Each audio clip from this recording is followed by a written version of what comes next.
Good evening, ladies and gentlemen, and welcome to One Hub Racing here for round number 3 in season 26 in the P2TM. My name is, of course, Michael Edwards, going to be taking you through the action, and joining alongside me in the commentary box is the one, is the only, is Colin Mason. Colin, how you doing, mate?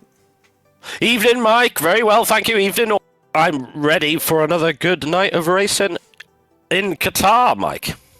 Yeah, absolutely. And in Qatar, a incredible circuit to go racing at. Of course, a track of which is more accustomed to MotoGP than F1, Cole, but it has provided a lot of good racing over the recent game cycles where we have seen this track featured. Yeah, definitely. And isn't it such a fast track as well? You know, especially the last sector. You know, the three right-handers, you know, they're pretty much flat out. And then just a lift on the penultimate corner. Yeah, fantastic circuit. All about carrying good speed tonight.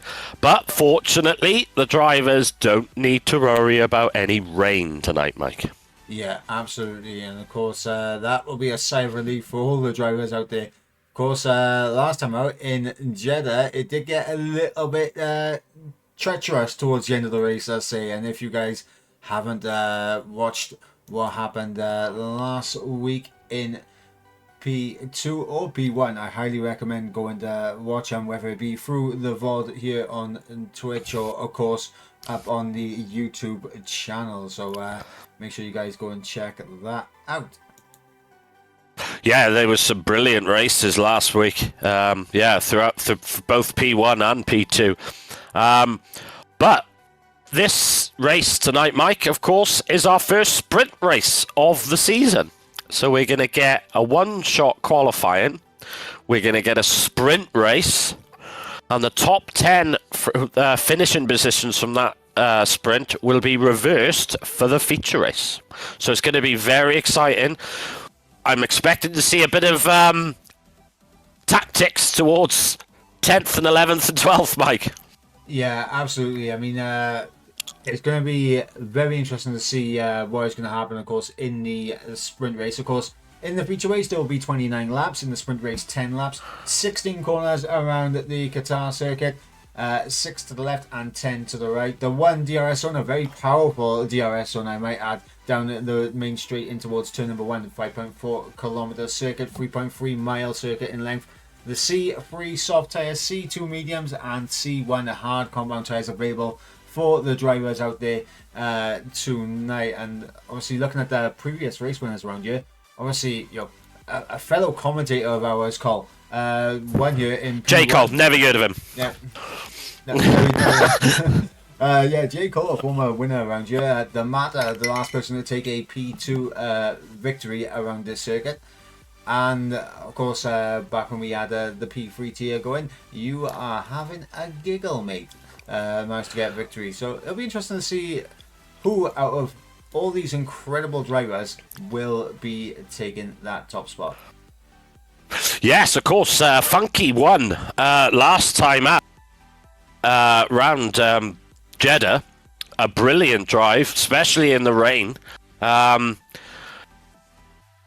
And I think he's going to be now thinking of a championship charge, Mike. You know, I mean, we'll go through the drivers' standings later on, but it is ridiculously close. And when I mean close, I mean 8 points difference between 7 drivers. So it's still all to play for.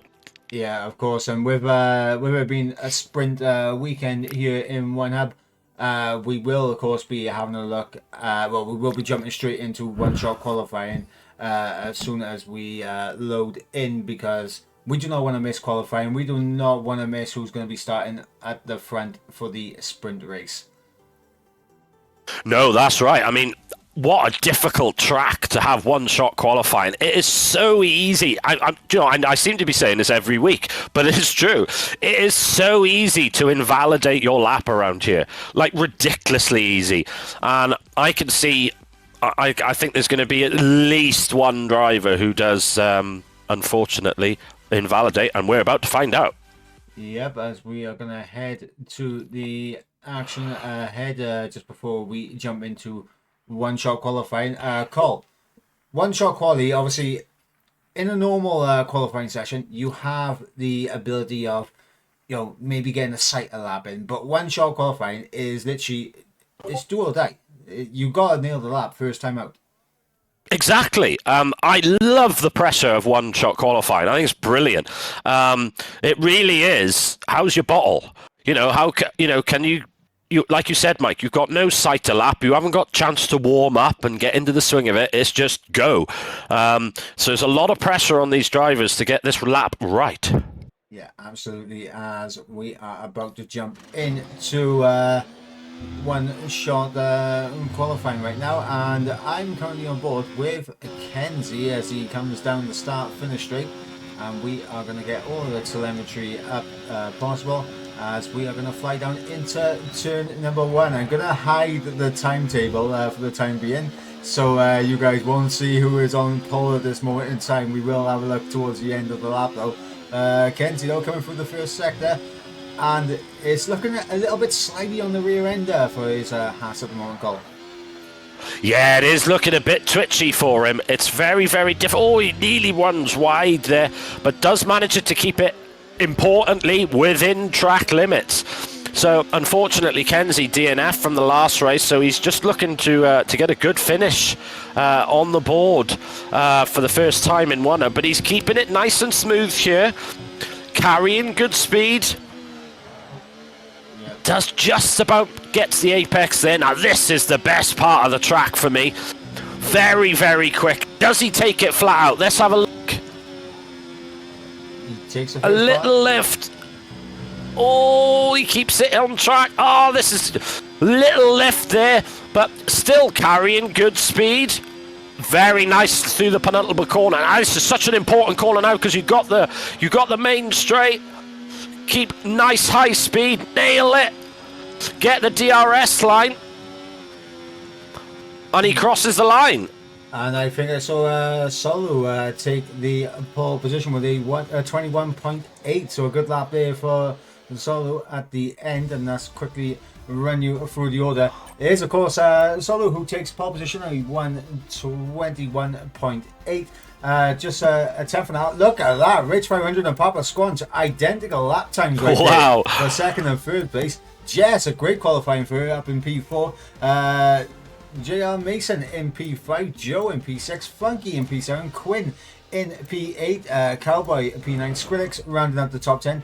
Outside the top 10 we have Proverb, Jamie, Ghost, Kenzie, and then of course our unfortunate drivers that did invalidate on their laps in Matthias, Guest, and Catherine. Yeah, oh yeah, Catherine will be really disappointed with that. She was another driver who had a fantastic race last week, but she will start last and 18th. But it's another pole position for Salo. Can he convert this pole into a race win? Obviously, Salo been with us. He started last season. He's had a couple of poles. Hasn't yet had a victory, Mike. Yeah, and will tonight be the night for Salo? And honestly, it's gonna be interesting because obviously going into tonight, there are a few grid penalties, but we know one will definitely be applied, and that is of course to Kenzie here tonight, Cole. And with that grid penalty for him, do you think that's going to change his approach going into the race? It might well do, yeah. I think it might be a bit more circumspect, maybe going for overtakes. So we did have. So Kenzie had 3 places. So Kenzie had 3 places for holding up a fellow driver in qualifying. So that's why he's got the 3 places. Trash Panda, I don't think is racing this evening, or is he? He gets 3 places, and Anthony gets 15 places for causing the DNF of a fellow driver. So this is one of the reasons why we do the lobby restarts, is so we can issue these grid penalties, which reflects what you would get in Formula 1. Obviously, we can't do it straight away. Obviously, Formula 1, you get it in qualifying and you get it for that next race. We obviously haven't got the ability to do it that quickly, but we can do it for the following race. So Kenzie, the 3 places, that will be for the feature race, not for the sprint. Yeah, and just a quick reminder of we're gonna go through the top seven real quick, and in the championship before we head to the sprint race. Quinn leading the way on 26 points, 25 points for Joe in second, Jamie in third on 25 as well, 24 points for Funky in fourth, Leroy on 22 points in fifth. Jess in sixth on 20 points, and Cowboy there in seventh on 18 points. 15 points for Rich in 8th, Skrillex on 9 points in ninth, and then JR Mason inside the top 10 on 7 points for him. Catherine just outside the top 10, 6 points there for Catherine, and then of course is Ghost on 5 points in 12th. Matthias in 13th on 4 points, 2 points there for Salu in 14th place, and he's the final point paying position, and the rest of the drivers yet to pick up a point is Anthony, Guest, Proverb, Kenzie, Papa Squanch, and of course Trash Panda. So, but what I find fascinating, Mike, is if you actually look at the top 3 drivers, none of them have won a race this season. no. So the highest placed driver who's got a victory under his belt is Funky after last weekend's victory at Jeddah. On 24 points. So it just shows, it's all about consistency, not just about getting the top results all the time. Yeah, absolutely. And of course, we will go through the constructor standings a little bit later on. But of course, we are here on the formation lap in the sprint race, and everyone opting for a set of the medium compound tires, and I think that is the correct choice from everyone on the grid. Yeah, it's definitely the way to go here. The softs will not make it. They really struggle longevity-wise around here. So mediums is definitely the way to go. And you can see every driver, like you said, Mike, is on those medium tyres. Absolutely. Now, of course, looking at the difficulty of a circuit like Qatar, is one of those circuits called where it's so easy just to drift a little bit wide, pick up some track limit warnings and that, but it's also one of those tracks where if you drop outside the DRS range of the car in front, it can be a long race for you. Yeah, that's the thing. This track is all about, like you said, Mike, keeping in the DRS train, making sure you're still in with that train. You drop out of it, it's going to be very difficult to get back in. Don't forget, here at One Hub with sprint races, the top 10 get points. And they're also reversed, so it will be 10 points for a victory, then 9-8, 7-6, 5-4, 3-2, 1 for 10th. So still, decent points on offer, and we're not far away. The drivers now lining up on the grid. Yeah, and this is a big opportunity for Salu, because Salu's shown that he's got incredible pace this season. It just hasn't worked out in terms of the feature race for him thus far, hence 14th on 2 points. But this could be a good opportunity for Salu to really get himself back into this championship, because he's definitely one of the quicker drivers in the tier from what we've seen so far this season, and this is a good starting point for him to really kickstart his career again. Yeah, certainly is, as we're about to go racing, Mike. Yep, and we're going to head to those 5 red lights to get us underway here in Qatar. The lights out and we are underway, and looks like a very good start there from Jess in particular, looking like she's going to be looking to make a move down in towards turn number 1 on Papa Squanch. Down the inside goes Jess, and just about navigates it through there. It's Rich was almost a bit of a blockade there in front of her. Yeah, that was quite a heck start there. We had quite a few drivers go off track, but Salo doing what he needs to do and keeping it up in front. So Proverb is up 3 places. Paul Funky down 4 at the moment, but a great start from Jess as well, up into 3rd place. Yeah, and Jess, of course, trying to go into the back of Rich here with a big moment in the middle sector, and not looking too confident right now. It looks like Salu might be able to break away out of the second, and he already has broken away out of the second already. So Rich right now needs to get a little bit of a move on to stay with Salu here. Yeah, Salo, he's showed really good pace. I mean, it's 0.9 is so close. It's going to be so important for Rich to stay within that 1 second. He has used about 20% more of his ERS, and he's just within that 1 second at the minute. But look at Jess. She is all over the back of that Mercedes. Yeah, Jess having a fantastic start here and is doing her best to close in on Rich. Papa Squanche in P4 right now. Just holding position. Joe looked like he was trying to get a little bit of a move on us. We've got Proverb and JR Mason side by side through turn number 1. Around the outside goes JR Mason. Will turn to the inside for turn number 2. And will we get a switch back from Proverb? No, Proverb unable to get the car switched back on himself. And what we have here, Cole, is one of the treacherous moments in terms of battling around the circuit. Because that little side-by-side between Proverb and JR Mason dropped him outside of a second momentarily on Quinn, and Quinn is struggling to stay on the back of Joe here. Yeah, that's the thing. I mean, what a fantastic move for Mason, but you're dead right. He's going to be now under pressure. He really needs to get back in within a second of Quinn. He's just on the outskirts of it at the minute, but Salo now 1.1 seconds ahead, and Jess is putting under a lot of pressure on Rich now, and Papa Squanch is right behind Jess as well. Fortunately, Kenzie has boxed. I think he had to change his front wing, so he's down in 17th. Yeah, unfortunately for Kenzie, as Jess trying her best. Joe picks up the first 3-second time penalty of the evening. It took 3 laps. Purple final sector there for Jess as a new fastest lap from Papa Squad. Here comes Jess now down the inside in towards turn number 1. Lovely stuff out, breaking the Mercedes down the inside, and now Jess within DRS range of Salu and looking pretty pacey around here, I should say, for Jess. This is astonishing pace from Jess. I know she was confident going into this race, but I don't think she's expected to be this quick. She is all over Salo now. She did a great maneuver on Rich the previous lap. Can she do it again on Salo? Joe, unfortunately, that 3-second time penalty is going to really hurt him.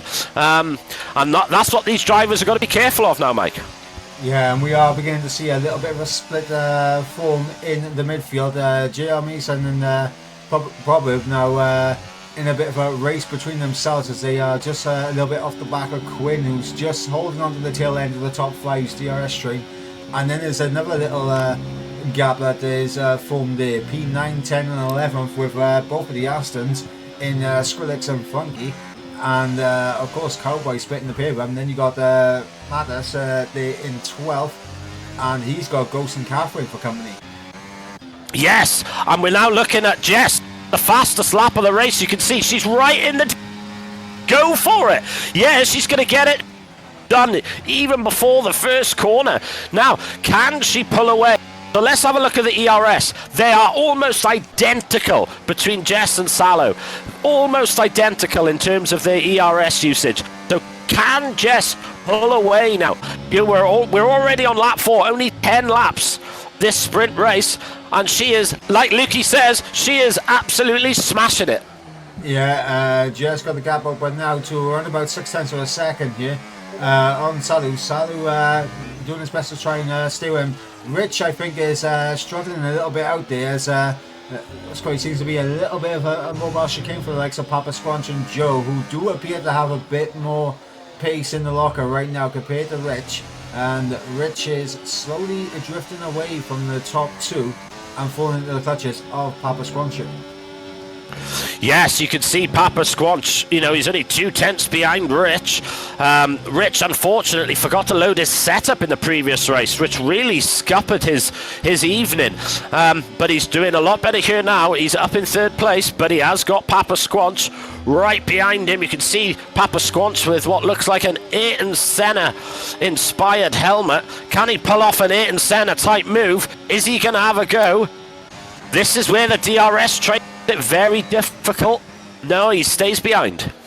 Yeah, and Jess opened up enough of a gap that Salu didn't really have an opportunity to go for a move unless he drained all of his battery, which of course Salu did not want to do at this moment in the race. But Papa Squanch here, fantastic run, out of turns 1 and 2 as he closes up in towards turn number 4 and 5. Tapping the rear wing of Rich, saying, come on mate, let's get a move on with you. Yeah, come on, you're holding me up. Come on, let's go a bit quicker, shall we? But you can see how close it is. And of course, this track is so quick, you make one small mistake, and the guy behind is going to go clattering into the back of you. But the racing has been fantastically clean in this sprint race. Very impressed by all the drivers.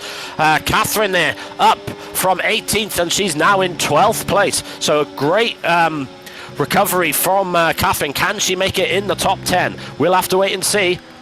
Yeah, it's going to be, I think it'll be difficult for Catherine. She's going to need the likes of Funky, Cowboy and Skrillex battle, and I think they will battle because they're battling for the tail end of the points, and effectively they're battling for pole position in the feature race as well. So let's not forget about that one. There's Papa Squanch now closing in up ahead. You can see Salu tries to go to the outside on Jess. Around the outside goes Salu into the race scene, and Papa Squanch stays in behind. Meanwhile, we got Mason and probably trading positions, and this is the effect of no DRS for these two from the cars in front. They're 3 seconds off the back. They're not going to be able to take advantage of Joe's 3-second time penalty now. No, that's right, they're definitely not. But look how close the top 6 are. They're all nose to tail. Absolutely brilliant. I mean, what we don't want is anyone making a mistake, and it's going to be catastrophe for the lot of them, really. As Funky gets a 3-second time penalty, that's not going to help his cause, but that will potentially help Catherine along. But yeah, you're dead right, Mike. Look, 2.7, so they are catching them slowly now. Sorry, a big moment there for Rich, and that's slowed up. And Papa Squanch side by side with Rich now coming into the triple right-handers, yeah, and a fantastic overtake there from Papa Squanch. Oh, that was brave. That was very, very brave. Great driving from the pair of them, to be honest. That was brilliant to be able to go side by side through there. But there is now a little bit of a gap now. But what have we got? 9 tenths. So Papa's just still in DRS of Jess. As you can see, it's wide open. Joe thinking about a move on Rich. Not quite close enough. Yeah, I think Joe is looking at this thinking, well, the only hope I have of gaining any more positions in this race is if I can get past Rich, because it does seem that Rich is struggling. There's definitely something up with that setup. Maybe a little bit off in terms of the brake bias, maybe, because we're seeing him struggling under braking, just going a little bit too deep, a little bit too much in the lockups, and I think that's really hindering the Mercedes driver. Yeah, you can see him. He's locking up in the heavy braking zones. There's not many heavy braking zones on this track, to be fair, but he seems to be struggling. Oh, Quinn! That's not what Quinn needed. I feel as though this race is going to be decided on these penalties, but Jess still in touching distance with Salo. Salo making that brilliant move a couple of laps ago, but cannot break the Red Bull driver. Well, I want to bring something else to your attention as well, Cole. Whatever happened with Papa Squanch, Rich and Joe has led to Probab and JR Mason being on the teetering edge of jumping both Joe and Quinn with the 3-second time penalties. Yes, good spot, Mike. Yeah, you can see that they have dramatically closed. As Jess is going to have a go. Is she going to have a go? So tight. Not quite making it. But all over the back. Here's the thing now, though, Carl. I mean, we're on lap 8 of 10. We got, obviously, 2 more goes down that DRS straight. It's all going to be about who's in second place going on to the final lap. And yeah. I think if Jess might be forced into overtaking Salu on this next lap, because Papa Squanch is going to put the pressure on to try and overtake Jess. Exactly. It's really, I think I 100% agree, Mike. In any other situation, Jess would go, thank you very much, Salo, I'm going to stick here until the last lap. But she can't really afford to do that because, like you said, Papa Squanch is all over the back of Jess. And he's going to know the same thing. If he gets into second, he's going to have a hell of a chance to take victory in this sprint. So this has become a game of chess at this stage, to be honest, which is brilliant. Yeah, and right now as well, just to keep you updated on what the time penalties are looking like. So we got Joe currently with 3 seconds, Quinn with 3 seconds, Funky with 3 seconds, Skrillex with 3 seconds, Ghost with 3 seconds, and Jamie with 6 seconds as Jess makes the overtake there down in towards turn number 1, and here comes Papa Squanch looking down the inside of Salu, and this could be exactly what Jess needs, these two battling. That is exactly what Jess needs. So they're still side by side now, coming into turn number 2. Salu trying to squeeze out, and look at the gap that Jess has been able to build up now. This is perfect for Jess. Oh, and Rich just goes. Oh, contact there, Papa Squanch and Rich. Just a little bit of wheel banging, and that has allowed Rich to sneak up into P3. Papa Squanch here, very fortunate to keep control of his car. But now you look at the gap. Jess, 0.8 of a second, with double the ERS that Salu has. Honestly, I think Jess might have enough. She's really. What I do now is dump your ERS. Try and get out of that second. You only need 0.2. You get 0.2, and he's out of DRS. But it's going to be so important that she gets this final sector right. Don't forget, we don't know how many warnings these drivers have got either, so they could be really teetering on the edge of getting the 3-second time penalty. So they're going to be really cautious of that as well. But yeah, Rich, you can see even, we're 9 laps in now, and even the top 5 are still so close. But we are now starting the last lap of the race. Is Salu close enough to have a go? No. Jess got way too much battery and she's burning, and Salu's not going to be close enough to go for the lunge down the inside. And that, I think, the battle between Papa Squanch and Salu is now swung in favour of Jess in this race, as we are on the final lap of the sprint race. Jess has driven incredibly well thus far, same with Salu as well. And Papa Squanch, Rich as well, despite the struggles he was having with his lockups and everything. But you're seeing Salu, he's literally hunting Jess down, and he's trying to force Jess into a mistake here. And is he going to be successful in trying to force an error? Oh, it's so close. Look how close Salu and Jess are. Jess, she's won a couple of races before. Salu trying to get his first race as well. The first race win, sorry. They are desperate. Is he going to have a look? No, he thinks better of it. Just a couple of corners to go now. Who's going to make it? Salu runs when he gets through. That surely has victory to Jess. And we're going to come around the final corner here in the sprint race. Jess will cross the line to take the first sprint race victory of the season. Salu, with that late 3-second time penalty, will drop to 4th behind Papa Squanch and Rich. Joe and Quinn's penalties mean that Problem jumps up into 5th. JR Mason finishing in 7th, with Joe in 6th. Cowboy in 8th. Catherine up to 9th. So great, great sprint race from Catherine. And Quinn falls all the way down to 10th. Now, I could have sworn I only saw 3 seconds time penalties for Quinn, so we'll have to double check that. But he'll be starting from pole in the feature race. Matthias there in 11th, Funky in 12th, Skrillex in 13th, Geist in 14th, Ghost in 15th. As we got Jamie and Kenzie, I think, battling out right now to try and take the fastest lap of the sprint race, and they're just going to see what they can do. As we got Kenzie coming across the line now. What's the lap time going to be for Kenzie? Is it going to be the quickest lap time? No, it is not. But what about Jamie? Don't forget, no, unfortunately, this is just for pride. You don't get any points in the sprint for the fastest lapper. What a race! I am so pleased. Yes, what a blimmin' drive that was.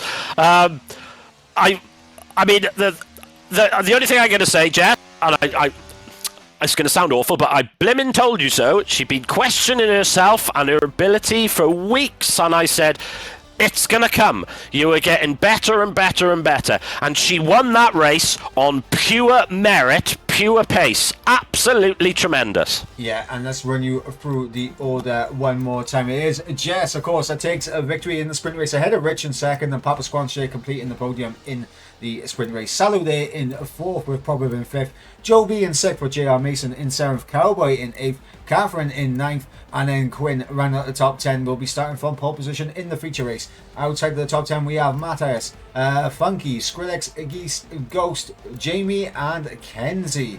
And honestly, an incredible first little taste of the action that we could be seeing in the feature race, Cole, and it's looking very spicy for the top 5. I'm just going to say that right now. Oh, it's looking brilliant. And I got to be honest, the pace that Jess was showing, I know she's going to start the race in 10th. Don't put it past her to head up to the front of that field during this feature race. I think Catherine's going to have a great run as well. Like you said, Mike, she's starting from pole, so she's got that clear air to have a good run. Front row. She's starting from the front row. Front row. Oh, of course, yeah. She was 9th, yeah, so she'll be P2. Yeah, I mean, what a drive from Jess. I mean, she thoroughly deserves this success because she works so hard for One Hub. As you know, she's one of the owners. She organises all the commentary as well. The amount of effort that she puts in to this league, and it's brilliant to see her get some success for it as well. Yeah, absolutely. And yeah, she'll be starting from 10th position in the feature race. It'll be Quinn starting from pole position with Catherine alongside him, and that's going to be an interesting battle on the way down to turn 1 between Catherine and Quinn. Isn't it just? Quinn is going to be very, very annoyed that he managed to get those time penalties. So he's going to be very disappointed with that. So he's going to want to stake his claim now in this race. Don't forget, he is leading the championship, albeit by 1 point over Joe. But Jess, she was in 6th place on 20 points. That's really going to help her now move up the grid. And, is this the beginning of a championship challenge from Jess?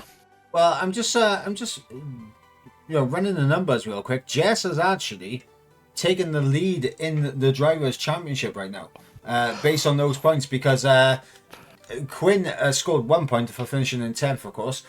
Joe, I believe, scored 5 points. I think he finished 6th or 5th. So he scored 4 or 5 points, which actually would put him level if he scored 5 points with Jess. But I think Jess potentially with the sprint race win would be ahead technically in that regard. We'd have to double check that one though. But either way, only Joe and Quinn ahead of Jess picked up points in the sprint race. So Jess, at the bare minimum, will be second in the championship. Wow, that's astonishing, isn't it? I mean, just shows how much it can change. These championships are so close. This tier is ridiculously close. That's 4 races we've had now, and that's 4 different race winners we've had.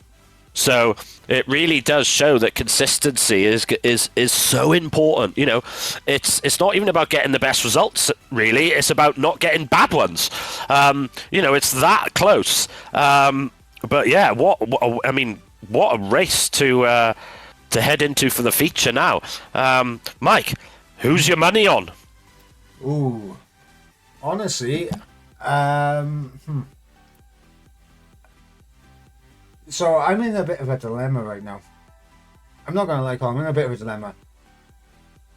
Quinn was a part of that lead train for so long, and he's starting from pole position, and he had the pace to be in that lead train. So there's potential that Quinn could go away and literally control the race himself, because maybe he played the sprint race a little bit tactically, so he would start 10th. Who knows? Obviously, yeah, good show.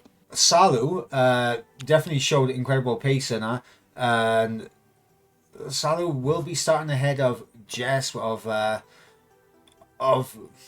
Squanch as well, because of that penalty. It dropped him down below that, and definitely could be starting from a brilliant position where he can just try to get ahead of some of the drivers in front of him to, put a bit of a gap there. So let's not rule out the Salu. And obviously Jess, we saw the pace of Jess, we saw the pace of Papa Squanch. Rich, I feel that he might just need to make a little adjustment to his brake bias, because he was definitely struggling under the brake. Yeah, he was, wasn't he? Yeah, maybe he had the brake bias a little bit too far forward. Of course, that is something that the drivers can adjust on the fly. So that's something that he might have been experimenting with during the race as well. But it's going to be a fascinating race now. The drivers don't need to worry about any wet weather or anything. So don't forget, we do have 2 stops here at One Hub. So it's going to be a 2-stop strategy. Mike, do you expect to see the hard tyres used at any stage or not? If you have to make an early pit stop, maybe we could see a set of hards being used, but I don't think we will be seeing them unless something was to happen to force you onto the hard compound tyres. I don't think they'll be used. But before we go through any further on that, let's run you through the standings again. So going into tonight, it was Quinn leading the way on 26 points, 1 point ahead of Joe B and Jamie, who are both tied on 25 points apiece. Then we got Funky in 4th on 24 points, Leroy in 5th on 22 points, 20 points for Jess in 6th place, and then Cowboy in 7th on 18 points, 15 points for 8th place man in Rich, Skrillex in 9th on 9 points, 7 points for JR Mason in 10th.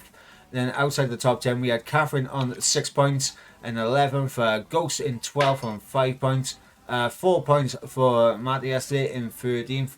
Salu, the last of the points gainers in the season so far, he's on 2 points in 14th place.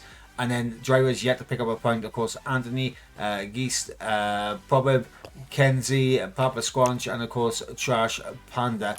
And looking at the constructors, is the Scuderia Ferraris that lead the way on 48 points, 15 points clear of Aston Martin in 2nd place, who are 1 point ahead, Cole, of McLaren in 3rd. There's 33 points for Aston Martin, 32 points for McLaren.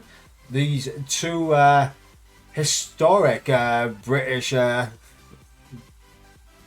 staples in motorsport, really very close with each other, I should say. Yeah, there's definitely Battle of the Brits there, isn't there? Obviously, Aston Martin relatively new to Formula 1. McLaren been in F1 since, 60s. Obviously, the famous Kiwi, Bruce McLaren, former world champion, created his own team back in the 60s, I believe, late 60s. But yeah, it's so close. I mean, Ferrari, they got, quite a nice lead of 15 points. But I mean, we've seen it before, Mike. I mean that could be obliterated in one race. So it's still all to play for. Yeah, absolutely. And obviously we had the Alpines there in 4th on 27 points. Red Bull are currently 5th on 26 points. 22 points for the Visa Cash App RBF1 team there in 6th place. They're on 22 points. 20 points for the Mercedes AMG Petronas team in 7th place. And then there's no points at the moment for the Sauber team or the Haas F1 team, and -3 points for the Williams Racing team. So, I mean, the top 7 teams, we got a very, very close battle, I'm going to say, from 7th all the way up to 2nd, and there's a bit of a gap to Ferrari up ahead. Yeah, pretty much, yeah. I mean, it's just wide open.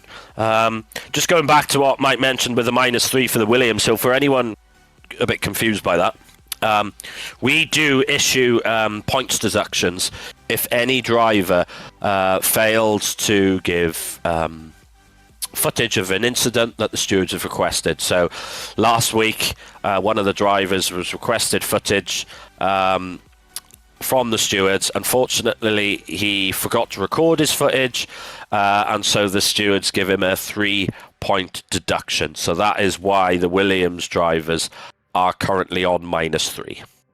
Yeah, absolutely. And just trying to see it's called when we will be able to get the lobby going. I believe EA may be having a bit of an issue at the moment, as some drivers are reporting in the chat. Um, Honestly, Cole, before we go any further, obviously we can definitely go through our sponsors and partners here in One Hub Racing. Of course, Never Last Racing. You know, some of the prices, I don't believe any have been confirmed prices yet. These are up in the air, so to be confirmed. And of course, we got the top three in the Drivers' Championships, able to take some prizes home, along with some fantastic trophies as well, Cole, which I'm sure all the drivers out there will definitely be wanting to get their hands on. Our partners at Pure Sim Gear as well, with a 10% discount there if you use code OHR10P to get 10% off on products there. And of course, there is a pair of either Pure Sim Gear gloves or socks available for the most cumulative pole positions and fastest laps over the course of the season. Of course, another sponsor of ours in Vespertwin, massive support that they show, of course, including the prize for the Go and Guess Tough Award, where of course the drivers, they follow through on all of the requirements to be entered into this, they will have the opportunity of winning the Race the Dream, Live the Dream shirt and in there as well. And of course, our other sponsors in, of course, SimGrid, where of course you guys were able to see the fantastic stand-ins of which we was just showing you just a moment ago. And of course, finally, Mental Health Foundation. Guys, if you do need to talk to people, make sure you do talk, because it is important and it is definitely needed.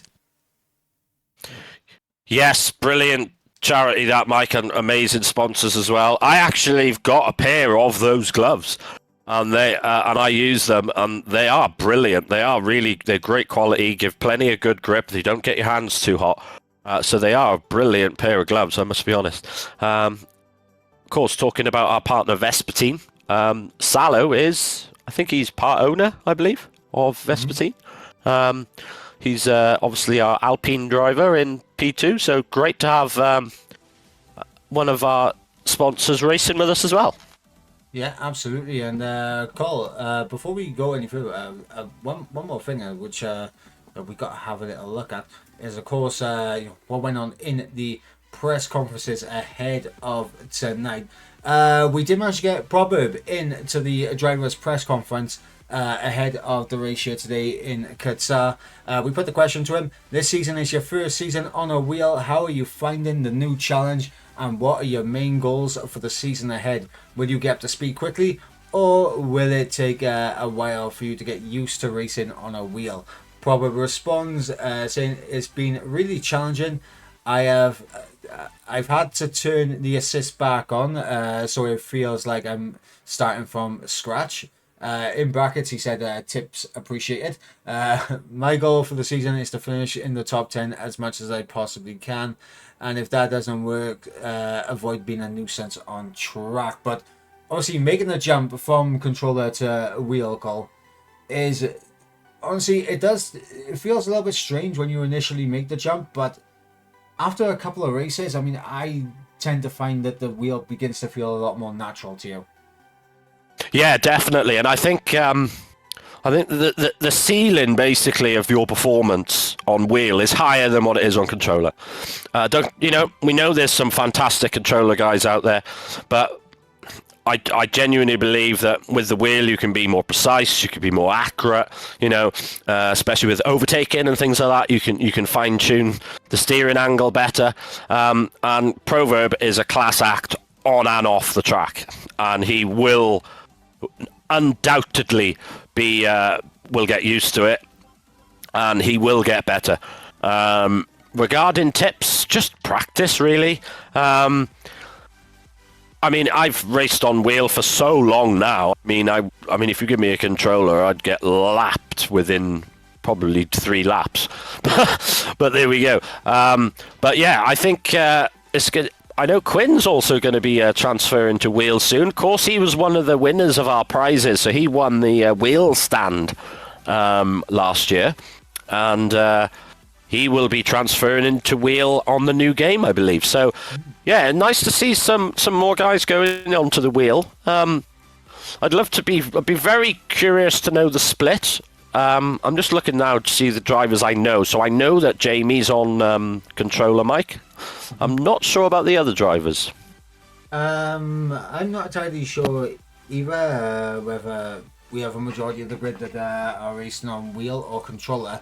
Obviously, like, a controller is good when you first come into the sim racing. It's a very easy thing to pick up and naturally be able to get. Very difficult to really master the controller, I will say. You might find it easier in the early going just to be somewhat competitive, but mastering the controller with no assist definitely is a huge skill. And then once you transfer over the wheel, it does take longer for you to get to that level, and honestly, like, it does feel natural once you do start to get the grips of the wheel. But Cole, rivalries heading into this week. Now, of course, last week we saw an incident between Anthony and Kenzie, which of course it did cause him a lot of issues in Jeddah. And we wasn't able to get a word from Anthony this week, but we did get a word with Kenzie. We put the question to him. Last week saw some incidents with the pair of you, which caused troubles to both of your races. With Jeddah done and dusted, how are you going to put the past behind you and move forward for the rest of the season?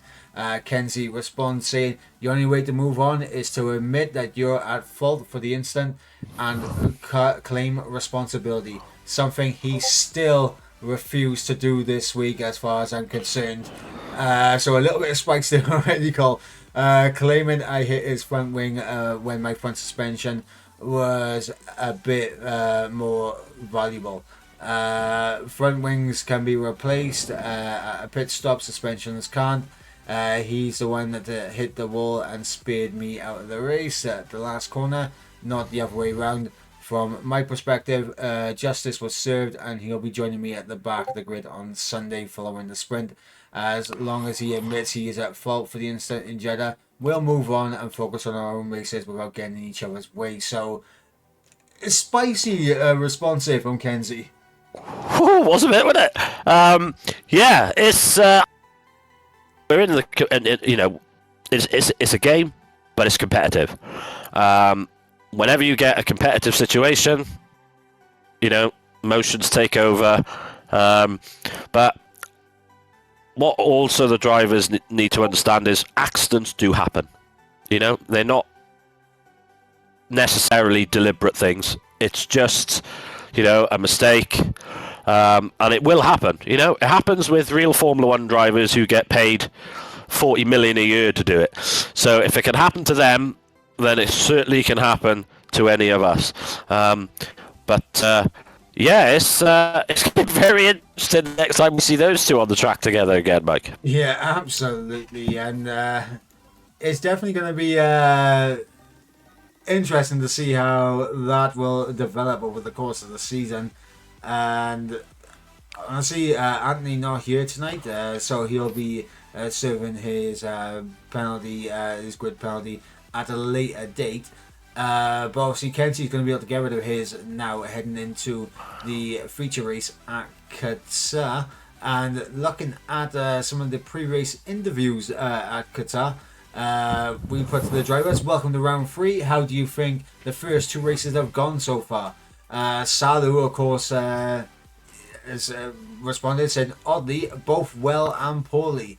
I think I've been able to show my pace so far, which hasn't been bad at all, but I just haven't been able to convert it into good results just yet.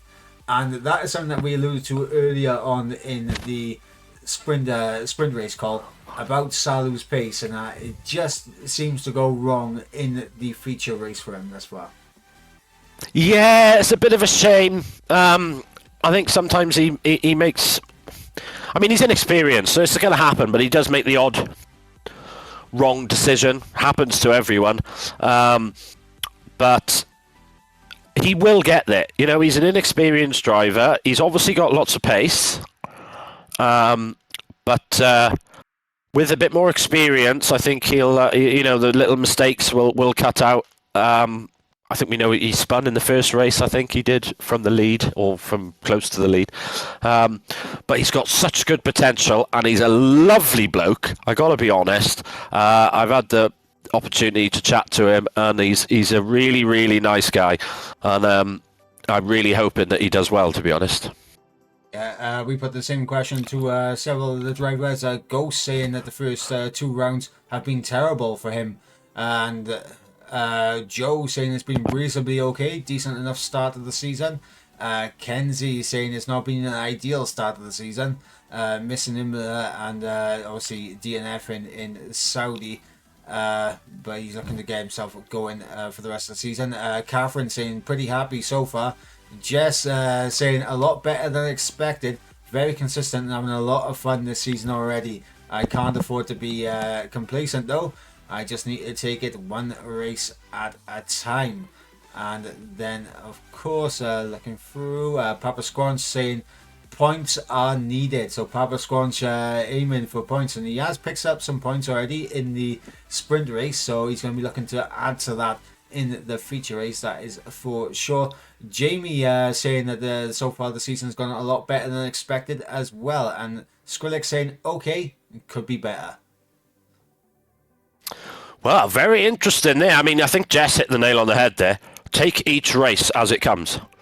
You know, you do that, almost ignore the championship to a certain degree at the start. Enjoy the races, and you will perform better. You know, don't put undue pressure on yourself. I know Mason, the old man, has a habit of doing that.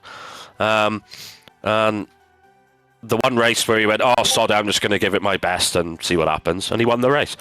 So, you know, when you don't put undue pressure on yourself, don't give yourself unrealistic targets, and you will perform better. Yeah, and of course, a driver that I'm expecting to have a bounce back at some point in this season, just because I've raced him for many, many seasons in years gone by. And I know how good of a driver he is. And that is Ghost. He's had a pretty poor start of the season so far, but he is definitely a driver I think late in the season will come into his own, and he can get himself some very good points because he's definitely a very capable driver. 100%. I mean, he drove there was 2 or 3 races towards the end of last season, and he was electric. Some of the manoeuvres he was doing, you know, and were world class. He was just driving so well. Things haven't quite gone his way this season yet, but I agree with you, Mike. You know, maybe he's had a bit rusty from the break, and he will be competitive very soon. I'm convinced of that. Yeah, absolutely. As the drivers are making sure they got their race strategies, their setups sorted as well for the race. Of course, 29 laps going to be awaiting the 17 drivers out there tonight. And of course 16 corners, 6 to the left and 10 to the right, 1 DRS zone, 5.4 kilometers, 3.3 miles. The C3 soft tires, C2 medium, C1 hard compound tires available for the drivers. It's going to be a dry race in terms of the adapted weather format. Of course, we know it's going to get cloudy at one point, but it's not going to go to rain. Yes, which I think the drivers are going to be delighted about, to be honest with you. But you know, it's still a very tricky track. This is so high speed. You know, you saw even with only 10 laps, we had 4 or 5 drivers getting time penalties in a 10-lap race. So don't be surprised if you see 6 seconds, 9 seconds of pens, and if drivers can cut them out, you know, they're going to be launched quite a lot up the grid, Mike. Yeah, absolutely. As we are now heading out on the formation lap, Matthias already getting himself disqualified from the formation lap, which is not ideal for him. But looking at the tyre compounds here, Cole, very split in terms of strategy. Now, honestly, I did expect everyone to either be on the side of the softs or the mediums. I didn't expect any hards to come into play. But this does make things interesting in terms of the strategy, because soft, medium, medium is what I think is more the ideal strategy in this race. Yeah, that does seem to be the preferred strategy, but like you said, Mike, we got what? 1, 2, 3, 4, 5, 6, 7, 8, 9 drivers electing to start on the medium compound of tyre. So, which is surprising, because if there's an early safety car, they're in trouble, because that probably means they're going to have to box, and then they're going to have to go on the hard tyres instead. Whereas you might be able to stretch 2 mediums out if you started on the soft tyres. But Quinn taking it quite easy on this formation lap, Mike, not stressing his car, engine, or tyres too much. Yeah, taking it nice and easy, and obviously looking at the grid positions, Quinn will be starting from Paul Catherine alongside. Then you got Cowboy and JR Mason on the second row, Joe and Proverb on the third row, Salu and Papa Squanch on the fourth row, Rich and Jess on the fifth row. Sixth row will be contended with Matthias and Funky. Then of course seventh row will have Skrillex and Geist. The eighth row of the grid will consist of Ghost and Jamie, and then Kenzie on the ninth row of the grid by himself on the ninth row. He'll be looking to come back through the race. But of course, looking at Joe's position means that he did finish in sixth in the sprint race, which does mean currently the championship leader is Jess. Wow, what a fantastic start of the season Jess has had, and you feel as though she's getting better and better. She's starting this race in 10th. Oh, as we got Proverb decides he went, nah, sod the grid, I fancy going and getting my tyres a bit dirty. That was Cowboy. But I was Cowboy. Thankfully, that's just the formation lap, and the game will reset him. But don't forget, if you are disqualified formation lap, your car won't be at its optimum position on the grid. It'll be, a couple of metres back. And Cole, I'm going to let you take us away for the 5 red lights to the rain race. So here we go, 4 red lights. Pause, and off we go. Who gets the good start? Quinn seems to get a really good start. Yeah, he's got a great start. And look at Cal. As I think potentially Colin's mic might have peaked a little bit here, guys. Apologies for that. But yeah, a very good start early on. Papa Squanch up in the 6th place, Salu up in the 7th. Jess losing a spot off the line as Matthias is already out of the race. And I don't know what's happened with the Scuderia Ferrari as Jess makes the overtake on Funky. Back up into P10 is Jess now. Sorry guys, yeah, I don't know my headset then, it just decided to turn itself off, which was frustrating. Yeah, what a start that was from Quinn. He did exactly what he needed to do. Cowboy, great there up into 2nd place. Fantastic to get ahead of Catherine there on the soft tyres. So these soft tyre runners now, 1, 2 and 3, they need to use these tyres now. They've got to pull away. They've got to make sure that they don't get up into unnecessary squabbles. And Quinn is going to be desperate to try and get a second ahead of Cowboy. Yeah, and then you got Joe in P4, the highest in the medium runner so far. And we saw Joe's pace in the sprint race. He was in that lead train up at the front. Of course, the time penalty really hindered him towards the end. But Joe, he's on a slower set of tyres, but he's got the pace. Papa Squancho looking to make a move on JR Mason down in towards turn number 1. Papa Squanch down the inside, job done. And now Papa Squanch can go chasing after Joe. Yeah, that's a lovely move by Papa. That was desperately needed because he is on these soft tyres, so he needs to use this extra grip now where he can. Now, can he get on the back of Joe? Joe doing really well to stay with the front 3 on the medium tyres. Yeah, he's showing some great pace. Cowboy keeping Quinn honest up in the front there. He's not letting him get away. No, absolutely not. There's Cowboy, as you mentioned, keeping Quinn honest, Catherine keeping the pair of them honest as well. In third place, Joe doing a fantastic job on the set of the mediums. Papa Squancho looks like a man on a mission right now as he's all over the rear wing of Joe, and we could be seeing an overtaking opportunity down in towards turn number 1 here, Cole. Yeah, he's got to be a little bit patient, but he's got to do it relatively quickly. He knows he's got a tyre advantage, and he doesn't want to get held up. He wants to make sure that he's going to do this now. Now, the problem he's got, he's going to have a DRS train, but look how much grip he's got compared to Joe in the Alpine. Now he's right behind him. He's using his ERS. He's in the toe, and he's going to try down the inside. Surely, yes, nice move there from Papa. Yeah, Papa now. Oh, it's Joe trying to outbrake the hold it around the outside. A little bit of contact made though. As his front right wing just tapped the the front left of Papa Squanch's car. I'm looking for any visible wing damage on that Haas. Yes, Mike, I just spotted. You're right. He has damage. His end plate's gone. Around this track, that is torture. It's so important to get front grip round here. That is Joe in deep trouble now. I'm almost certain he's going to have to box.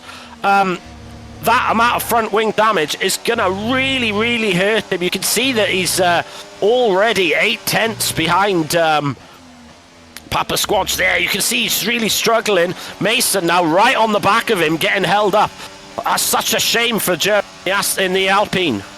Yeah, and it was a bit of a needless moment from Joe as well. I think obviously knowing the pace of Papa Squanch did not want to let that position go too easy, but he's on a different strategy, and I think by trying to fight it as much as he did, really it's just hindered him more than anything, as I believe that's Skrillex potentially getting...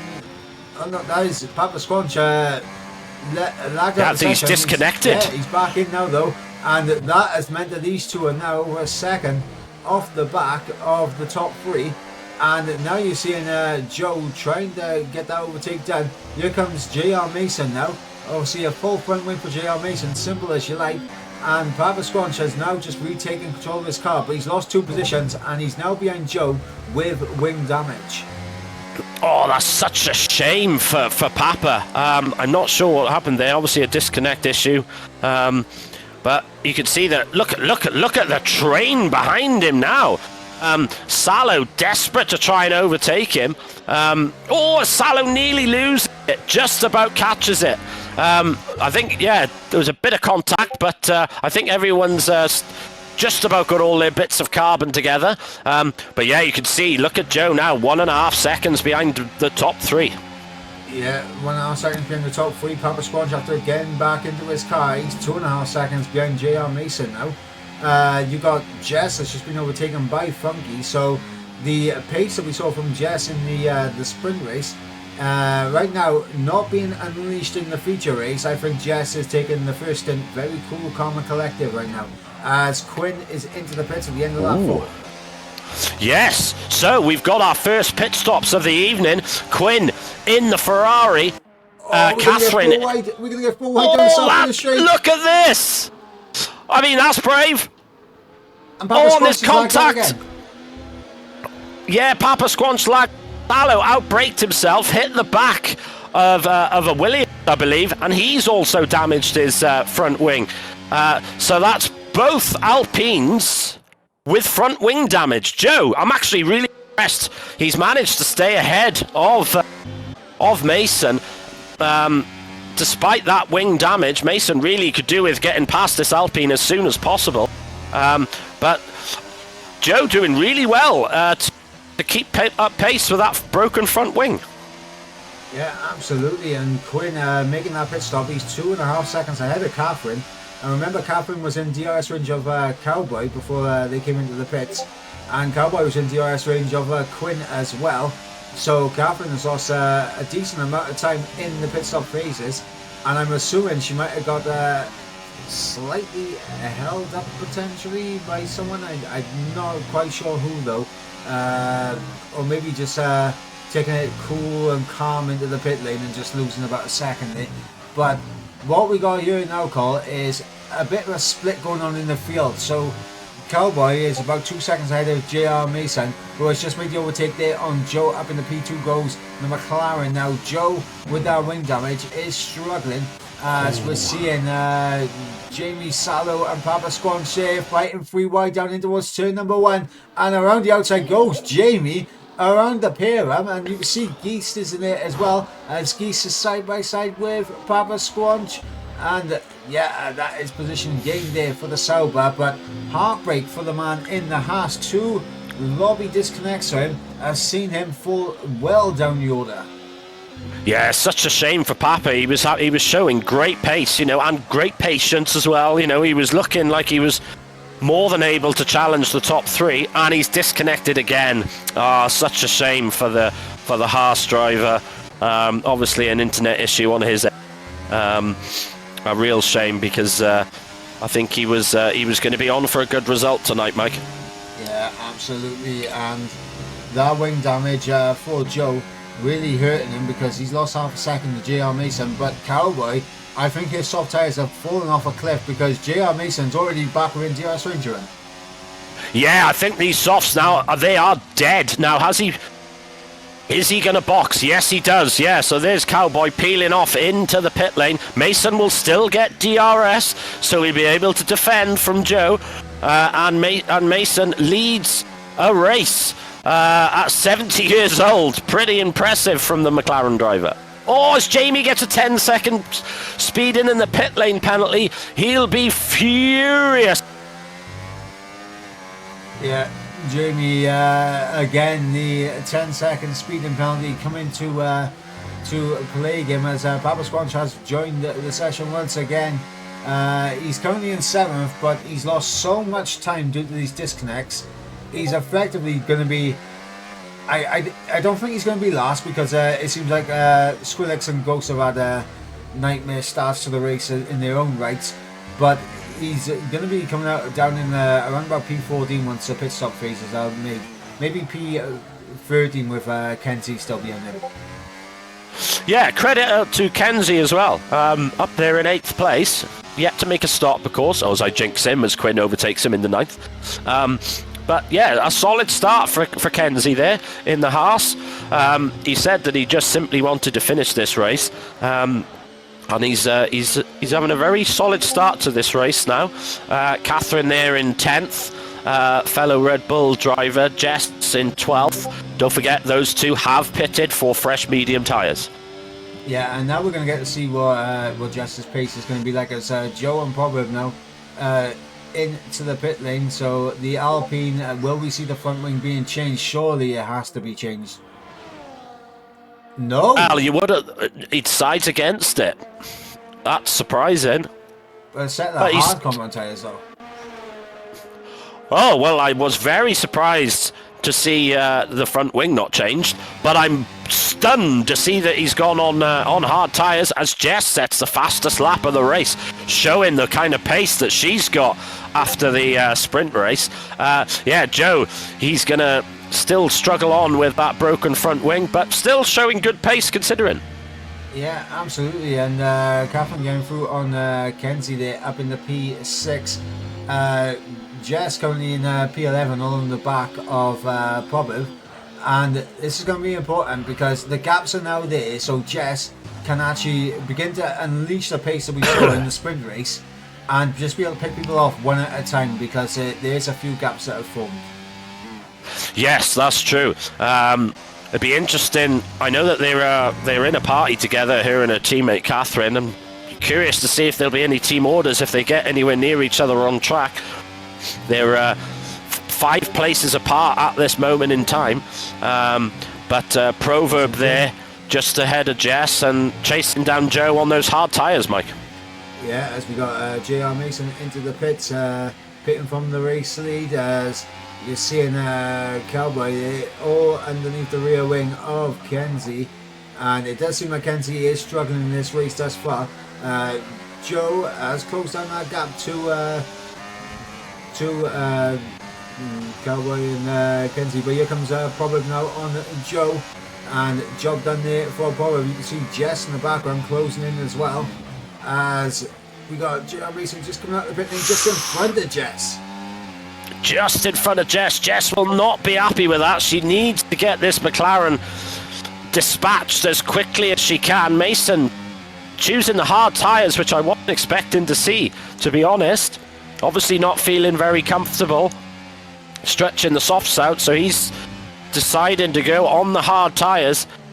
Can Jess get this manoeuvre done as soon as she can? She is on nicely warmed up mediums, and obviously a compound softer, so she will have a lot of grip, and you can see she is all over the back of that McLaren.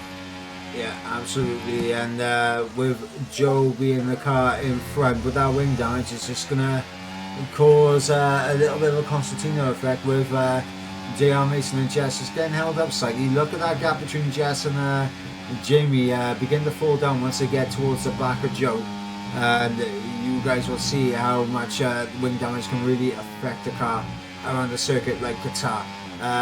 But we got Proverb on the back of Cowboy here for P6 as the rear wing has opened there for Proverb, and a fastest lap of the race as well for the Williams driver as he makes the overtake. Absolutely smooth, as simple as you like. Up in the P6 goes Proverb. Yeah, lovely move there from Proverb, utilising the DRS down the main straight. Sorry, the cut in there. Jess was looking for a run on JR Mason, does close out drastically through the corners, but unable to get the drive up the corner. She needed to really put JR Mason under real pressure coming into this middle sector now. JR Mason really doing a good job in holding Jess back at the time being, and both of them closing up to the back of Joe. Yeah, Mike, every time I commentate on P2 tier with Jess and Mason, they are always, at some point, fighting over the same piece of tarmac. They're always, like, got a pair of magnets on the car. Always very, very fair between them, very respectful. They're very good friends. I know Dad thinks the world of Jess, but he's still desperate to beat her, and Jess is desperate to beat him, so it's going to be very interesting. Mason, to be fair, doing very well to stay ahead of Jess on these hard compound tyres, but you can see how much Jess is being held up. Yeah, as Rich into the pit lane, puts on a fresh set of medium, so he's gone medium in terms of his strategy so far, and it'll be interesting to see what Rich's pace is going to be like as he's coming out of the pit lane. He'll come up behind Jess, so he loses a heap of time and positions on some of the cars ahead by staying out as long as he did, which would bode well for Jess and JR Mason and Joe as well, with regards to being able to jump both Funky and Geist yet to make their pit stop. But looking at this battle call, I mean, you can see Joe's wing damage is really affecting him. He's losing time left, right and centre to Cowboy, not only due to the fact that he does not have DRS and Cowboy does, but also in the corners now as well. Yes, but crucially, he's been able to manage it and stop, Mason being able to overtake him despite the wing damage. I noticed that he's getting the last corner absolutely brilliant despite that wing damage. But Mason seems a little bit closer this lap, Mike. Yeah, and I think this is Mason's opportunity to get past with DRS down the start in the straight, and this has to be done. And it seems like Joe, carrying a lot more speed for the penultimate corner, runs out wide to try and get a better run out of the final corner, but it's not going to matter because here comes DRS for JR Mason, and the overtake is done, and here comes Jess following JR Mason through. Oh, look at that. And Jess goes, thank you very much. I'll have that place from you as well. So what a great manoeuvre. And yet again, we have Mason and Jess fighting again. But crucially, this time, Mason won't have that advantage of DRS. So I'm expecting Jess to be able to make this manoeuvre on the next DRS straight. Yeah, and not only that, there's a car now between Jess and Rich and it is Joe with that wing damage. But Joe, as you mentioned before, doing a good job in terms of just keeping some decent pace going, even with that wing damage on his car at the moment. And that is going to be a bit of a hindrance for Rich. And of course, Joe will have DRS on Jess up ahead. But Jess, you got to think she's going to get the overtake done on JR Mason down the south of the straight. Yeah, exactly. Looking at the chat, Kieran, who obviously races in our P1 tier, said he's surprised that so many drivers are using the hards. Kieran, I'm with you. I'm very surprised as well. Obviously, the drivers weren't entirely confident stretching the mediums as long as they needed to be able to complete 2 mediums and a soft. I suspect as we got Funky in the pit lane, he's now going to be coming on brand new medium tyres. Can Jamie jump in before the first corner? Is he going to be able to do it? Yes, he does. Well, we go, but Cole, Quinn, another 3-second time penalty. Catherine, right underneath his rear wing. Look at this. We had a female winner in a Red Bull in the sprint.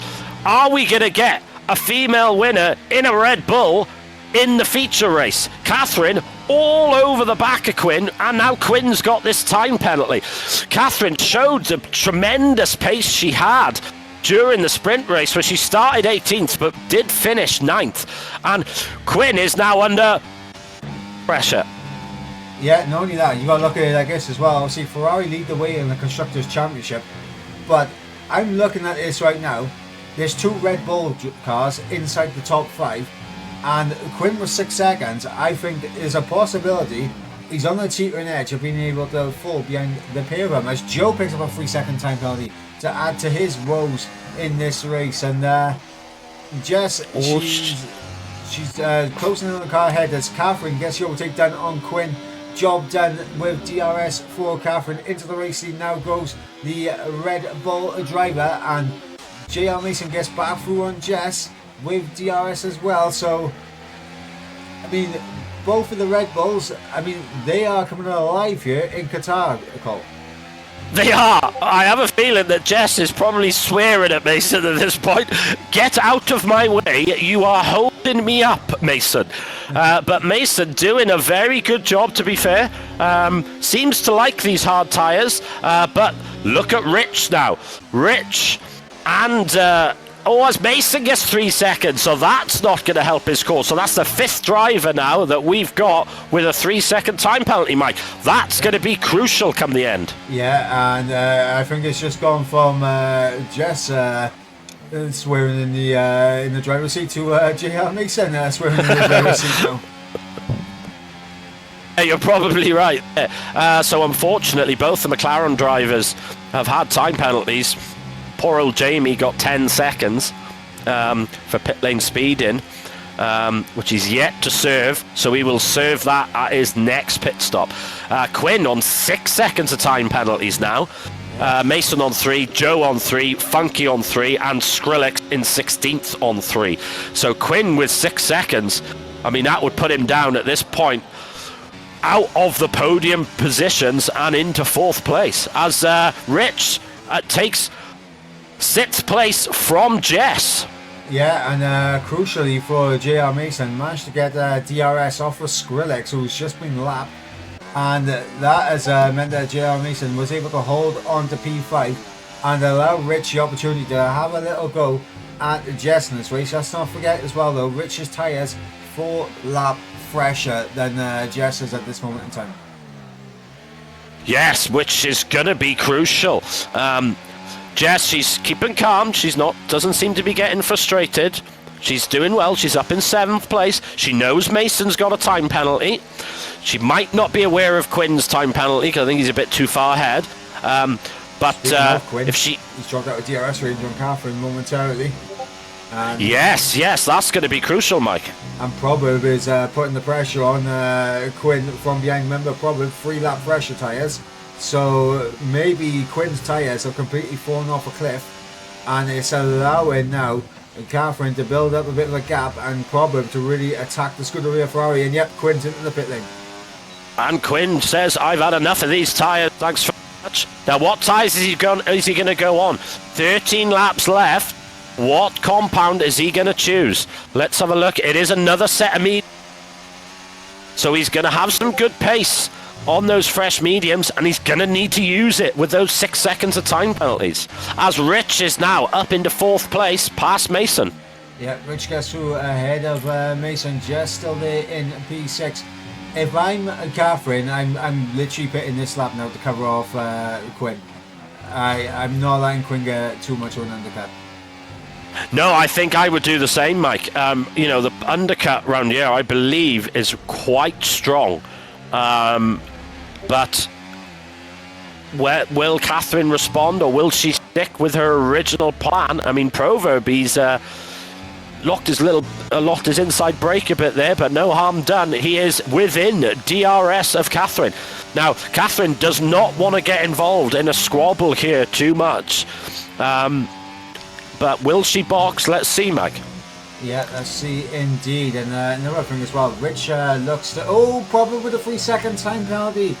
Not ideal for the Williams man. What I was going to say though, Paul, it seems like Rich, whatever he's done to his setup, as Catherine does come into the pits to cover off Quinn, and that's a 10-second for Catherine. Heartbreak there for the Red Bull. That's devastating for Catherine. She will be absolutely furious. She had that win in her hands, and unfortunately the 10-second pit lane. Now, has she completed 2 stops? I think she has. Yeah. So that will be added on at the end of today's race. Well, okay, so let's have a little bit of a reset here, Cole. Like lap 17 of I think we need one. Lap 17 of 29. Right, we've got Quinn, who has a 1.3 second gap on Catherine right now. Quinn 6 seconds of time penalties. Catherine 10-second speeding penalty. You got Proverb, who's in the hunt for the race win. He is currently obviously leading the race, but he's going to be reeled in terms of lap time to the two drivers we just previously mentioned. However, they are now coming up to a bit of traffic with Geist in front of Quinn, and Quinn with so much more grip, he's really forcing his car. And that's another 3-second time penalty for Quinn. And that is not ideal. Salu with a 3-second as well. Bit of contact made between the pair, and Catherine just slides on through. Thank you very much for that free position, Quinn, is what Catherine is saying right there with the battle in between Quinn and Geist. What I was going to say, obviously, Proverb has the ability in terms of the penalties to come back. But one person that I was going to allude to, who seems to have got his setup absolutely sorted now for this feature race, Rich 500. He has done medium so far. He's going to be a set of sauce at the end. No penalties to his name. I think Rich potentially is a dark horse to take the race win here with the penalties everyone's got at the moment. Yes, he could do. He must have made a little tweak to his setup, because the car is much more to his liking. Like you said, Mike, he's much more comfortable. He's no longer locking his inside front. I mean, he was doing it nearly every lap in the sprint race, so obviously decided to adjust his setup slightly. And like you said, importantly, no time penalty. So at the moment, we've got 1, 2, 3, 4, only 5 drivers on the grid yet to get a time penalty, as Salo pits from 15th place. Nightmare feature race for Salo.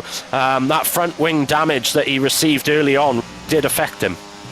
Yeah, absolutely. And yeah, it's just been a nightmare race for not only Salo, but also for Papa Squans. But Papa Squans recovering well. He's currently in P5.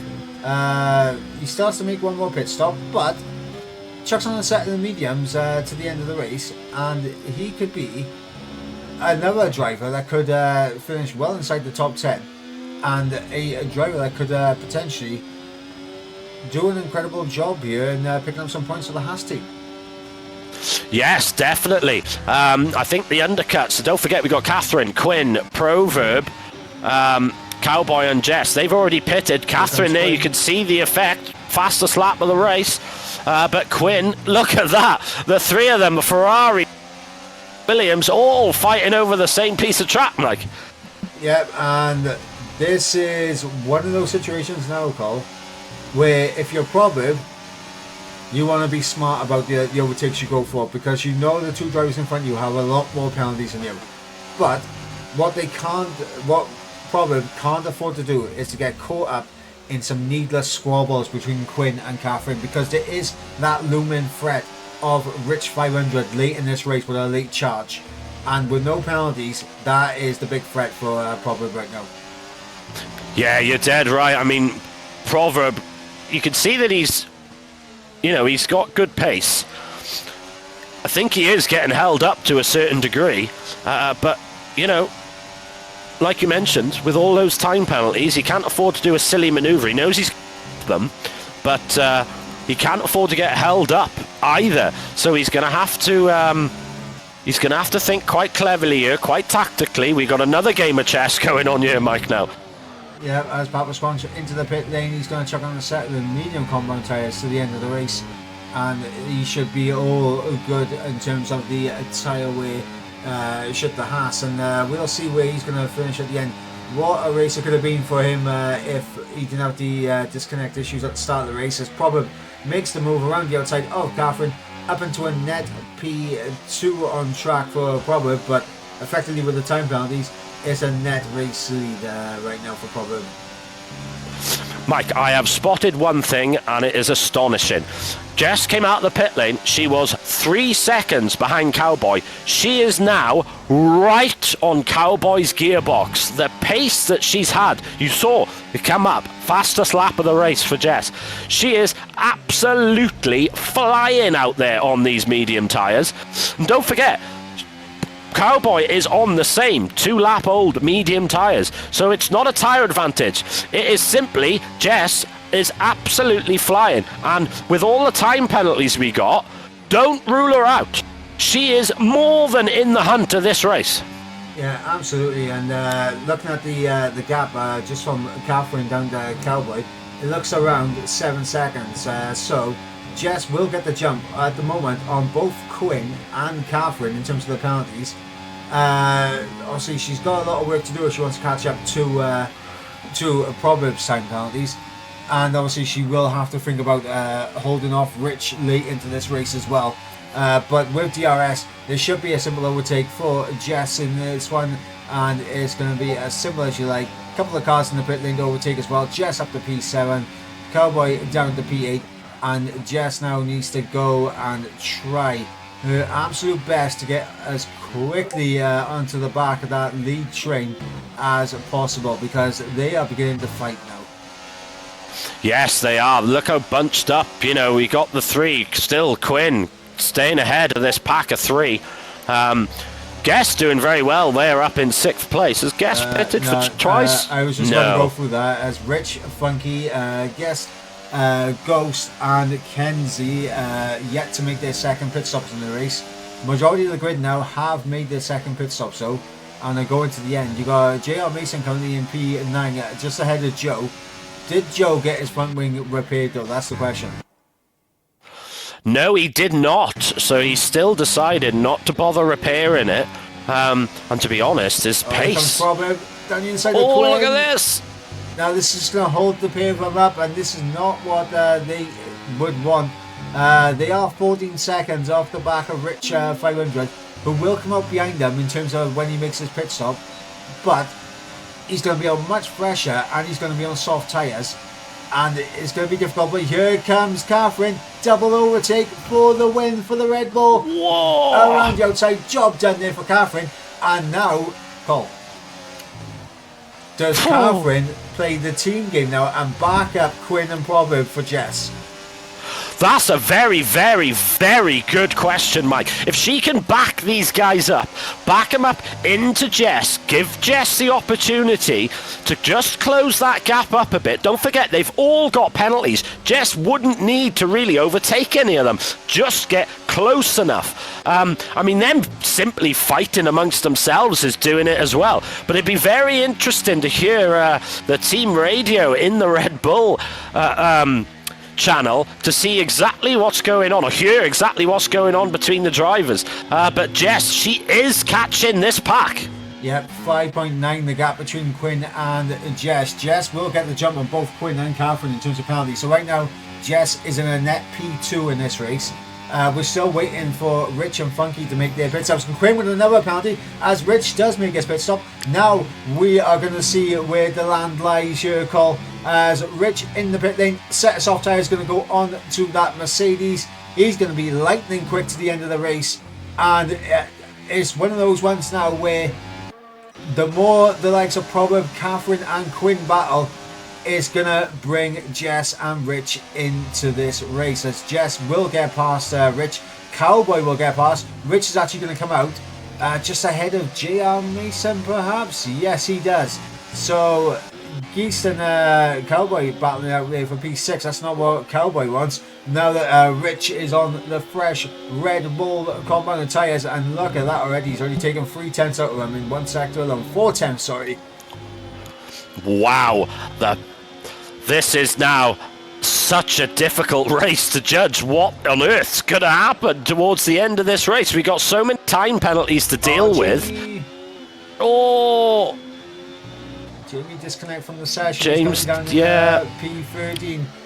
No penalties to his name. He might have been able to jump up ahead of Salu. In fact, he probably would have. Salu's got 6 seconds, doesn't he? Let's just double check. 3. Just a 3, but Quinn now on 12 seconds. Catherine with that 10 seconds, which really she'd be ruining those 10 seconds that she got in the pit stop. We've only got what 7 laps to go for this race. We've still got plenty of time to go. Jess not really putting any ground on Quinn at this stage as Quinn overtakes Funky. Yeah, there's probably into the race lead ahead of Catherine with DRS, and I think the DRS is really what's keeping Jess at bay right now, because around the rest of the lap she is closing in on these guys in front, but it's a case of is she closing in quick enough to offset the DRS, and I don't think that is the case for Jess in the morning. Rich about 2 seconds off the back of Cowboy. Cowboy about 2 seconds off the back of Jess. I think if you are Catherine in this race, you might be potentially losing out on a podium here with that 10 second, because she's got less in terms of time penalties than Quinn. She's going to drop behind Jess 100%. Right now is around about 8 seconds back to Cowboy, and around about 10 seconds back to Rich. So I mean, for Catherine, she really wants to make sure that Proverb can kind of drag her along, and maybe, just maybe, Cole, we might see a double Red Bull podium here. We could, more than likely. I mean, at this stage, at this point in time, Jess is P2. So she'll jump Quinn on pens, she'll jump Catherine on pens, but not quite on Proverb. But it is so close. It is so close. Proverb now. Jess has got Proverb. Sorry, Catherine's past Proverb. So let's just remind ourselves the penalties. Proverb's got 3 seconds. Catherine, 10 seconds. Quinn, 12. But look at Papa Squanch. Papa Squanch now. He's past Mason up into 7th place. Rich right on the back of Cowboy on those fresh softs. Yeah, absolutely. As we're going to jump on board with our battle right now between Rich and Cowboy, because this is important for Rich, and honestly, this is important for Catherine as well, because the gap is around about 9 seconds between Cowboy and Catherine. In fact, we can have a look at the gap to the leader. Yeah, 9.9 seconds the gap between Cowboy and Catherine. 10 seconds now. It is floating around that 10-second window where her penalty is going to lay her out to. So right now, Catherine is on course for a podium position. But if Cowboy and Rich battle it out, Catherine could maybe be joining her teammate in Jess up on the podium at the end of this race. Yes, she certainly can. I mean, it's such a shame for Kath. Did get that 10-second time penalty. I don't think she had any other penalties. I think it's just that one. So, you know, without that pit lane speeding, she'd be in sitting very pretty at this stage as Rich now passes Cowboy and is hunting down Jess. So this is going to be a very tight last couple of laps. Jess now 7 seconds off the back of Quinn, but don't forget 10 is enough. Sorry, more than that, because Quinn's, I think he's got 12, as Joe gets a time penalty as well. Yeah, Joe picking up a time penalty, and this is where things are going to get interesting now, Cole.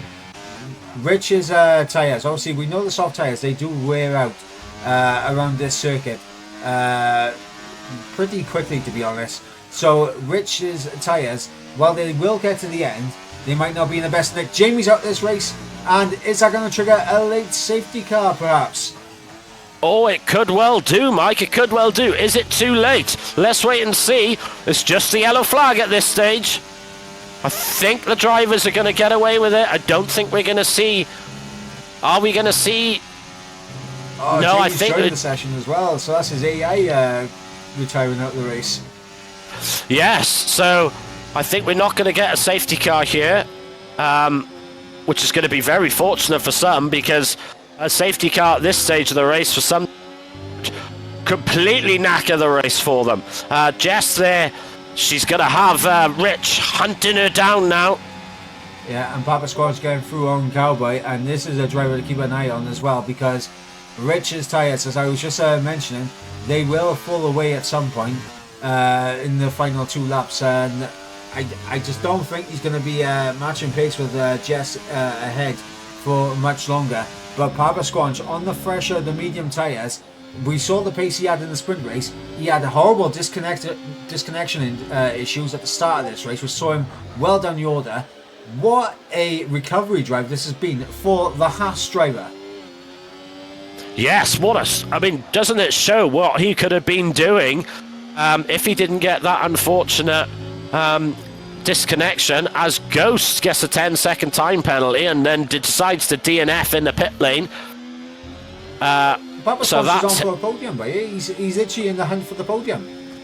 He's yeah, he is. I keep forgetting about the top 3 penalties, but yeah, you're dead right, he is.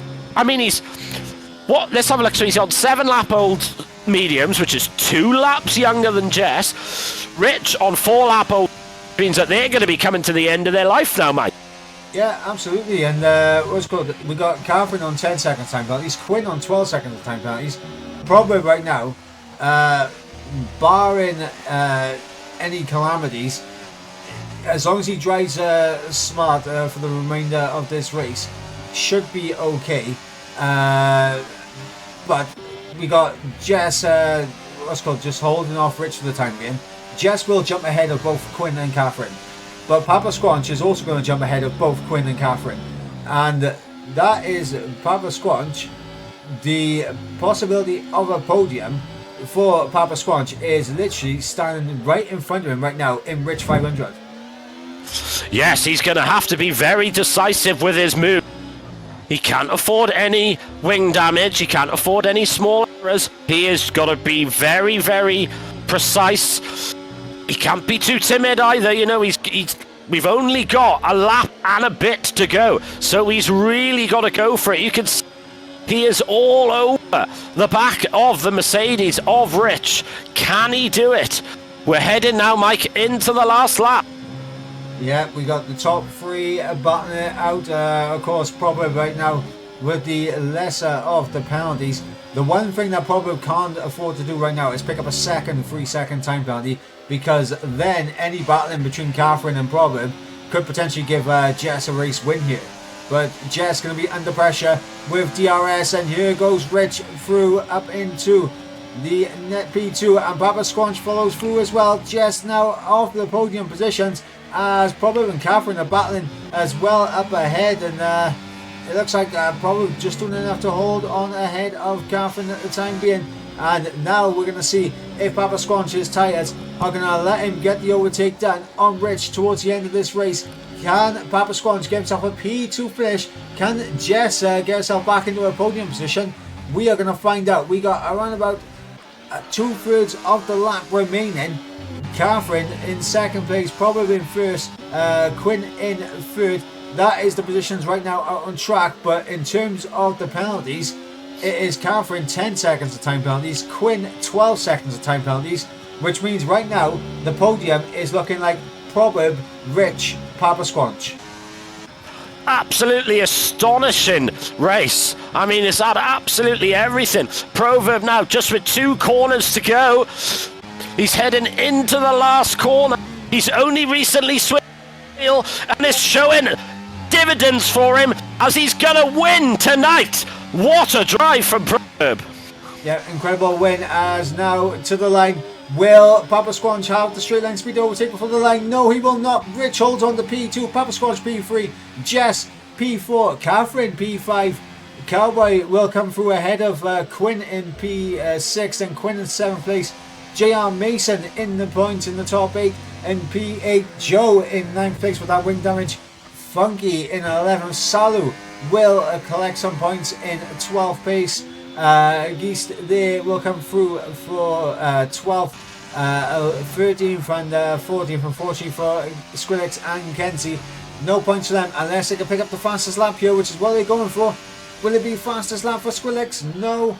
And what about Kenzie? I think Kenzie might have pitted 1 lap too late, if I'm honest. Yeah, I think you're right.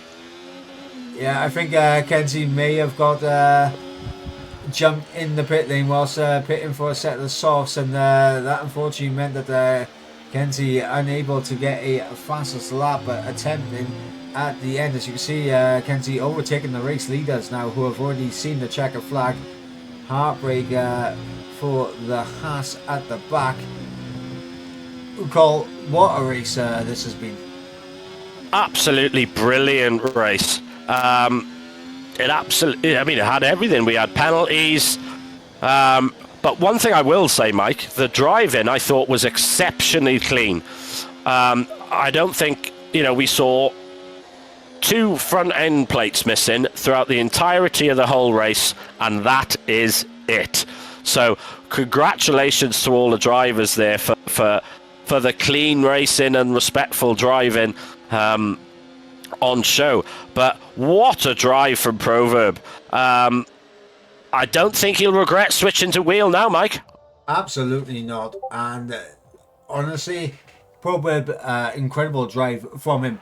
Picking a driver of the day call is going to be very, very difficult, because not only do we have the feature race to look at, we also got a look at the sprint race as well. And we'll run you through the order one more time. It is, of course, Proverb that gets the race win ahead of Rich in 2nd place, Papa Squanch in 3rd, Jess in 4th with Catherine in 5th. 6th place there for Cowboy with Quinn in 7th, JR Mason in 8th with Joe in 9th, and in 10th place with the fastest lap of the race was, of course, Funky. So outside of the top 10, the fastest lap of the race, I believe, goes the way of Geest in 12th place, with Salu in 11th, Geest in 12th, Skrillex in 13th, Kenzie there in 14th. Now non-finishers, but of course Ghost, Jamie and Matthias there towards the back. But yeah, what a race that was, Cole. And I'm not gonna lie, mate, I'm not gonna lie, I have 3, actually, do you want 4 potential, 5 potential driver of the days. Yeah, I think it's easy to say which ones I don't think will get it. Mike, I'm sure it's your turn this week, as much as I wanted turn to go first, my friend. Okay, my driver of the day is the man that finished in P3, Papa Squanch, because what the pace he had, not only in the sprint race, but also the issues he faced at the start of the feature race, with the amount of disconnections he had, that took him well and truly out of it. The pace that he showed to get himself back in to possibly a P2 finish at the end. Absolutely incredible drive from Papa Squanch. And my question for him is, incredibly unfortunate at the start with the disconnections.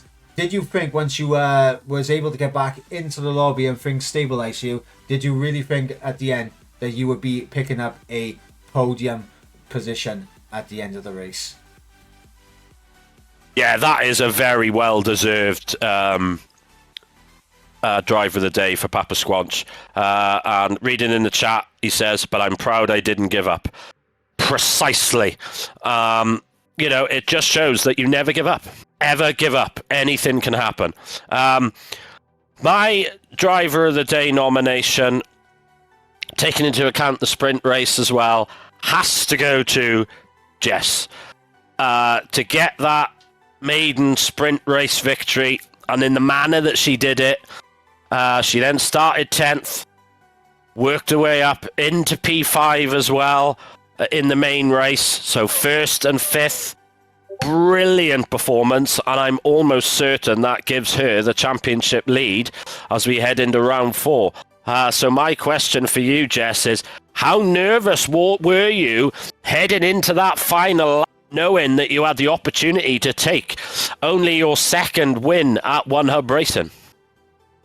Absolutely fantastic. We cannot wait to hear the response from both Papa and Jess on that one. Of course, there were some few other fantastic drives out there. Of course, Catherine, big recovery in the sprint race, and then obviously in the feature race, being in the hunt all the way at the end, on track, fighting for the race win. But that 10-second time penalty went against her. You got Rich 500, who was struggling in the sprint race, and he sorted out his setup ready for the feature race, and he came alive at the end. And then, of course, Proverb, what a drive from him also. So they are some drivers that can walk away with their heads held high as well.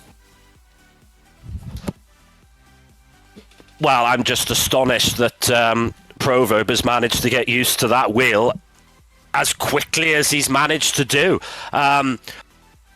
Absolutely brilliant performance by Proverb. I bet he's absolutely dancing. And do you know what? I've just worked something out. My apologies to Proverb. That is Proverb's 1st victory at One Hub Racing. I'm just checking the stats. Yes, I'm right. He has never, ever won a race before at One Hub Racing. He did win a championship a few seasons back in what I believe was P3, but he actually did it without winning a race. So that is Proverb's maiden victory in One Hub. So brilliant from Proverb. Well done. Yeah, absolutely fantastic day from Proverb. Massive congratulations on taking his maiden win here in One Hub Racing, and obviously he's going to be carrying this on through to next week, Cole, where, of course, a very different track. We head to Zandvoort for round number 4. It is the Dutch Grand Prix. We're heading to the Netherlands, and a very different track, different challenges to what we've seen in recent races. Such a different track, Mike. I mean, it's twisty. There's a few slow corners on there. So different to what we've been racing on recently. We could have wet weather to deal with as well. It's a very difficult track to overtake, Mike. Qualifying is going to be crucial around there. It's not quite as bad as Monaco for overtaking, but it's certainly a lot harder than the previous 3 races that we've had this season. Yeah, absolutely. And before we wrap things up tonight, a quick reminder, guys, in about 5 minutes' time, P1 will be getting underway. So I do have to wrap up pretty quick because I got to jump straight into the driver's seat myself. But before we head out, massive shout out to our sponsors and partners here at One Hub Racing. Of course, Next Level Racing, as well as Pure Sim Gear, as well as Vespertin, and of course, Sim Grid, and last but not least, the Mental Health Foundation. If you do need to talk, guys, everyone does need to talk, and it is important that you do talk because no one should ever suffer alone. Yes, well said, Mike. We will see you all next week for Zandvoort, Mike. Yeah, we will catch you next week, guys, for sure. And make sure you guys tune in to P1 in 5 minutes time with, I believe, Jess and Jamie going to be taking you through the action on that one. We will be back next week for round number 4 in Zandvoort. But I've been Michael Edwards. He's been Colin Mason. And we'll see you next week. Goodbye.